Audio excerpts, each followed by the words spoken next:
enxaqueca emocional. Sabe por que é importante falar sobre esse tema? Primeiro, porque muita gente acha que a enxaqueca é ou pode ser causada ou pode ter como gatilho o estado emocional. Segundo lugar, porque apesar disso não ser exatamente verdade, existe sim relação entre o estado emocional e a enxaqueca. Então, se você quer entender isso melhor, acompanhe esse vídeo até o final que eu vou te esclarecer. Eu sou Márcio Natan, sou neurologista e trabalho ajudando pessoas que sofrem com dores de cabeça. Nesse canal aqui, o meu trabalho é ajudar você a entender melhor sobre dores de cabeça a partir do conhecimento que vem da ciência e da prática médica do consultório no dia a dia, mas também com uma linguagem que seja acessível para você compreender melhor essas questões de dores de cabeça.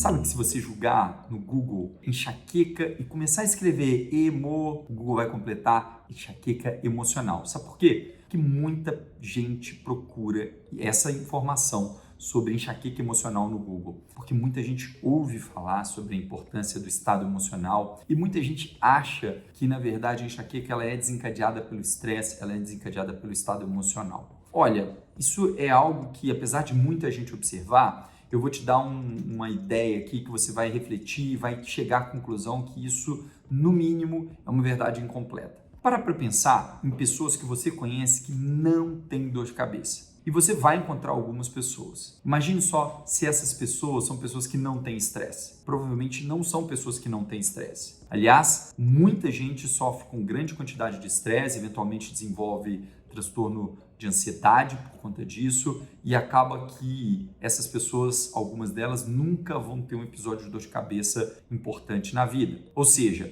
não dá para dizer que o estresse seja a causa da dor de cabeça, seja a causa da enxaqueca. De fato, não é. São coisas muito diferentes. No entanto, é fato que uma pessoa que tem enxaqueca, ela tem ali uma raiz genética que predispõe a desenvolver esses episódios de crise. Durante a crise, vários sintomas podem acontecer. Todo mundo se lembra da dor de cabeça, mas vários outros sintomas podem acontecer e você tem vários vídeos aqui no canal falando sobre isso. Por exemplo, a pessoa pode ter bocejo, vontade de comer doce, coisas que muita gente nem percebe se não sabe que isso está relacionado à enxaqueca. Mas pode haver também, antes mesmo da dor começar, uma alteração importante do humor. Isso se dá pelo envolvimento de uma região do nosso cérebro chamada hipotálamo, que está relacionada tanto ao nosso processo de atenção, de concentração, de foco, quanto ao nosso processo de processamento emocional. E é por isso que muita gente, antes da dor começar, começa a ficar irritada, o humor pode ficar entristecido, pode ficar mais deprimido, pode ficar mais ansiosa. São respostas que fazem parte da crise da enxaqueca.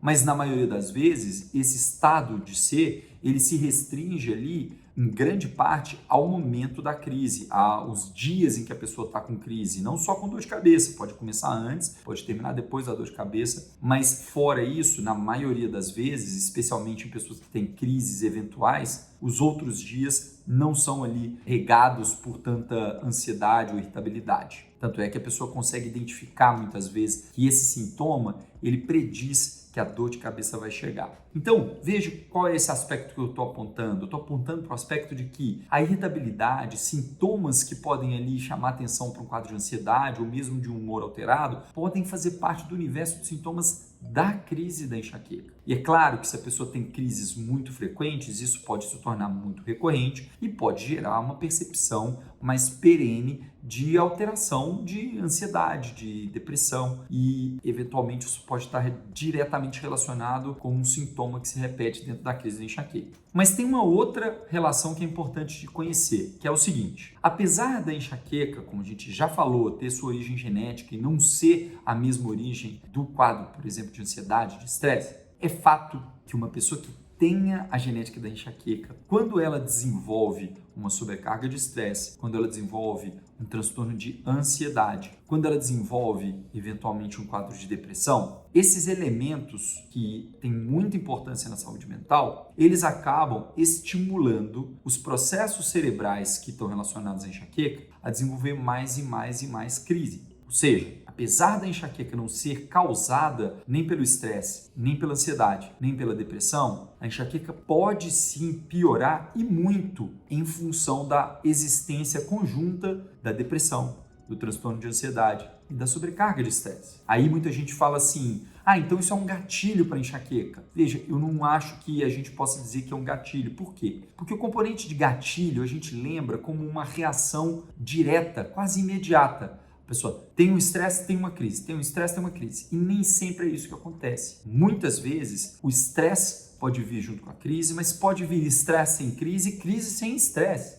Um grande estudo realizado e publicado na Neurology, que é uma das principais revistas científicas mundiais de neurologia, fez o seguinte: acompanhou pessoas com enxaqueca por um período em que elas preenchiam num diário eletrônico não só se tinham ou não dor de cabeça ou outros sintomas, como também elas preenchiam lá o grau de estresse que estava acontecendo naquele dia, naquele momento. E depois de um bom período acompanhando várias dezenas de pessoas que tinham enxaqueca, eles avaliaram se quando aumentava o estresse, era possível prever que a pessoa ia ter crise. E olha que interessante, a resposta é não. Eles não conseguiam prever, através do aumento de estresse, a existência de crise. Ou seja, apesar de muita gente associar de forma muito direta, essa associação não é uma associação que pode ser generalizada como sendo direta, apesar dela sim existir. Portanto, é uma associação indireta, não é exatamente um gatilho, mas é o que a gente chama de um fator de cronificação, um fator que promove a piora da condição enxaqueca ao longo do tempo. E é por isso que é absolutamente crucial, fundamental para a evolução da enxaqueca e mais ainda,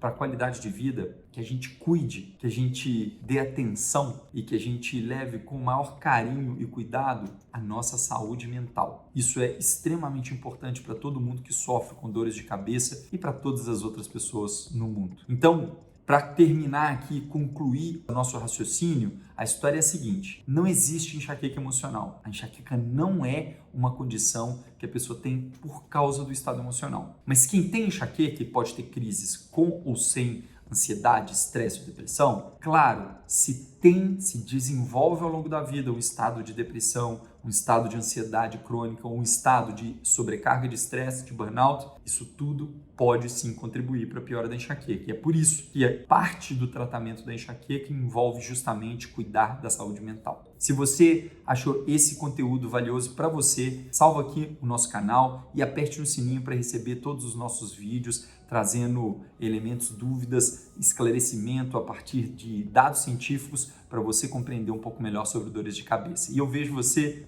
no próximo vídeo.